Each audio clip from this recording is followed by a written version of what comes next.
Welcome friends. ఇక్కడ మీరు చూస్తున్నది ఇండియన్ ఎకనామిక్ సర్వే 23-24 లోని చాప్టర్ 2 ఫ్రెండ్స్. ఇక్కడ ఏమని మెన్షన్ చేశారు?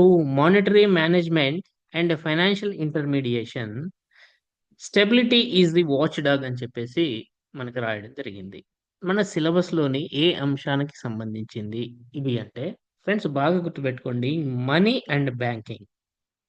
మనీ అండ్ బ్యాంకింగ్ కి సంబంధించినటువంటి సమస్త సమాచారము దీంట్లో ఉంది. సో, ఎగ్జామినర్‌కి ఒక ఛాన్స్ ఏమిటి అంటే, ఇండియన్ ఎకనామిక్ సర్వేలో మెన్షన్ చేసినటువంటి కాన్సెప్ట్స్‌ని బేస్ చేసుకొని క్వెషన్‌లు ప్రిపేర్ చేసి అడగవచ్చు. హై ఛాన్స్ ఉంది. Highly authentic document with reference to Indian economic survey. Sir అయితే 2023, 24 ఎకనామిక్ సర్వే కదా! రేపు ఫిబ్రవరి 1 తారీఖున మరో ఎకనామిక్ సర్వే వస్తుంది. 24, 25 సంవత్సరానికి సంబంధించింది. అది చదవాలా? ఇది చదవాలా? అని అడుగుతున్నారు ప్రధానంగా. ఫ్రెండ్స్ నాకు తెలిసి ఆ పాటికే క్వెషన్ పేపర్ ప్రిపేర్ అయ్యే అవకాశం ఉంది కాబట్టి 2023, 24 ఆధారంగానే ప్రశ్నపత్రం తయారయ్యేందుకు అవకాశం ఉంది. అయితే అభ్యర్థులు ఎందుకైనా మంచిది అని చెప్పేసే ఉద్దేశంతోటి 2024, 25 సమ్మరీ చదువుకోవాలి. ఆ షార్ట్ స్పాన్‌లో మొత్తం చదివే అవకాశం ఉండకపోవచ్చు కాబట్టి సమ్మరీ కూడా చదువుకోవాల్సి ఉంటుంది. ప్రధానంగా 23, 24 డాక్యుమెంట్‌నయితే వదిలిపెట్టడానికి లేదు. సో, మనీ అండ్ బ్యాంకింగ్‌కి సంబంధించి అభ్యర్థులు ఇక్కడ మనీ అండ్ బ్యాంకింగ్ మెన్షన్ చేయబడింది. ఈ 2 అంశాలకు సంబంధించి ఆ పర్టిక్యులర్ చాప్టర్ యూనిట్ 2 ఉపయోగపడుతుంది. సో, ఇంతవరకి మీరు ఇండియన్ ఎకనామిక్ సర్వే ద్వారా నేర్చుకోవాల్సి ఉంటుంది ఖచ్చితంగా. సాంప్రదాయ ధోరణిలో ప్రిపేర్ అయితే పెద్దగా ఫలితాలు రావు ఫ్రెండ్స్. సపోజ్ ఈ ఇండియన్ ఎకనామిక్ సర్వేలోని ఈ డాక్యుమెంట్‌లో మెన్షన్ చేయబడిన కొన్ని కాన్సెప్ట్స్ చూడండి. యాక్చువల్‌గా రిజర్వ్ మనీని ప్రధానంగా డిస్కస్ చేయడం జరిగింది. రిజర్వ్ మనీ అంటే ఏంటో అభ్యర్థి ఒక లోతైన అవగాహన కలిగి ఉండాలి. రిజర్వ్ మనీ యొక్క గ్రోత్ వలన ఆర్థిక వ్యవస్థ మీద ఎలాంటి ప్రభావాలుంటాయో చూడాలి. సాధారణంగా రిజర్వ్ మనీ అంటే తెలుసుకుంటారు చాలామంది అభ్యర్థులు. But CRR adjusted reserve money అనే భావన గురించి ఈ ఎకనామిక్ సర్వే డాక్యుమెంట్‌లో డిస్కస్ చేయడం జరిగింది. సీఆర్ఆర్ అడ్జస్టెడ్ రిజర్వ్ మనీ అంటే ఏంటి అని సింపుల్‌గా ఎగ్జామినర్ అడిగేందుకు అవకాశం ఉంది. Then broad money that is M3 money గురించి డిస్కస్ చేశారు. ఈ M3 మనీలో అగ్రిగేట్ డిపాజిట్స్ అంటే ఏంటో అడుగుతున్నాడు. అగ్రిగేట్ డిపాజిట్ అంటే ఏంటో అభ్యర్థి తెలుసుకోవాల్సి ఉంటుంది. వాటికి సంబంధించిన ట్రెండ్స్ ఇచ్చేసి, మళ్ళీ మనీ మల్టిప్లైయర్ గురించి మాట్లాడటం జరిగింది. ఈ మనీ మల్టిప్లైయర్‌లో money multiplier adjusted for reverse repo గురించి మాట్లాడుతున్నారు. సో, జస్ట్ వీటి కాన్సెప్ట్స్ మీద అభ్యర్థి ప్రధానంగా అవగాహన కలిగి ఉండాలి. అట్లనే మనం రెపో రేట్ గురించి తెలుసుకుంటాం. రివర్స్ రెపో రేట్ గురించి తెలుసుకుంటాం. కానీ వేరియబుల్ రేట్ రెపో వీఆర్ఆర్ అంటే ఏంటో తెలుసుకోవాలి. అట్లనే రివర్స్ రెపో తెలుసుకుంటాం. కానీ వేరియబుల్ రేట్ రివర్స్ రెపో గురించి తెలుసుకోము. అది ఖచ్చితంగా చదువుకోవాల్సి ఉంటుంది. అట్లనే మార్జినల్ స్టాండింగ్ ఫెసిలిటీ చదువుకుంటాం. స్టాండింగ్ డిపాజిట్ ఫెసిలిటీ ఇది ఖచ్చితంగా అభ్యర్థులు చదువుకోవాలి. అడిగేదానికి అవకాశం ఉంది. ఇక సీఆర్ఆర్ నేర్చుకుంటాం. Cash reserve ratio.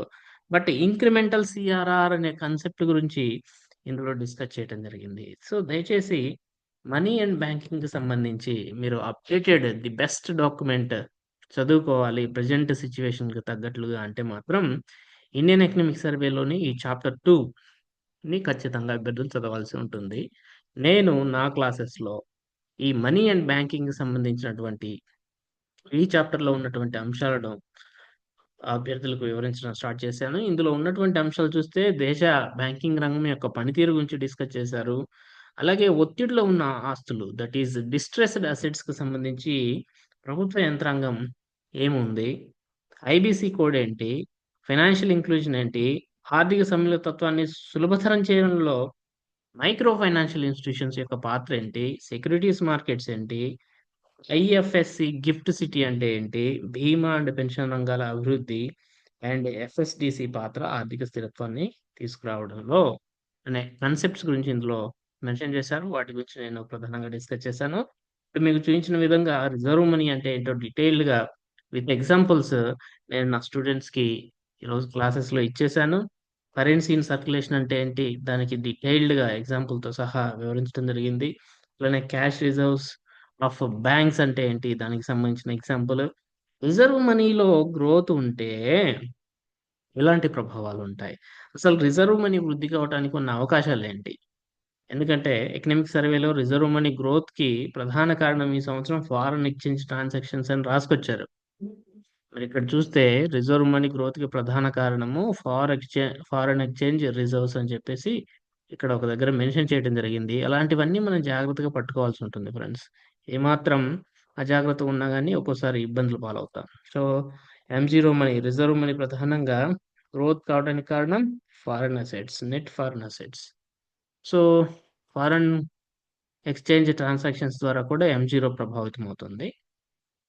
అండ్ ఎంజీరో పెరుగుదల యొక్క ప్రభావాలు ఆర్థిక వ్యవస్థ మీద ఏ విధంగా ఉంటాయి అనే అంశాలను డిస్కస్ చేయడంతో పాటు సిఆర్ఆర్ అడ్జస్టెడ్ రిజర్వ్ మనీ గురించి మాట్లాడాను. ఇది ఎకనామిక్ సర్వేలో స్పష్టంగా దీని గురించి మాట్లాడారు కదా! ఇదిగోండి సిఆర్ఆర్ అడ్జస్టెడ్ రిజర్వ్ మనీ గురించి మాట్లాడారు. మనం సిఆర్ఆర్ అడ్జస్టెడ్ రిజర్వ్ మనీ అంటే ఏంటో పెట్టేసాం. దెన్ బ్రాడ్ మనీ గురించి మనము డిస్కస్ చేసాము.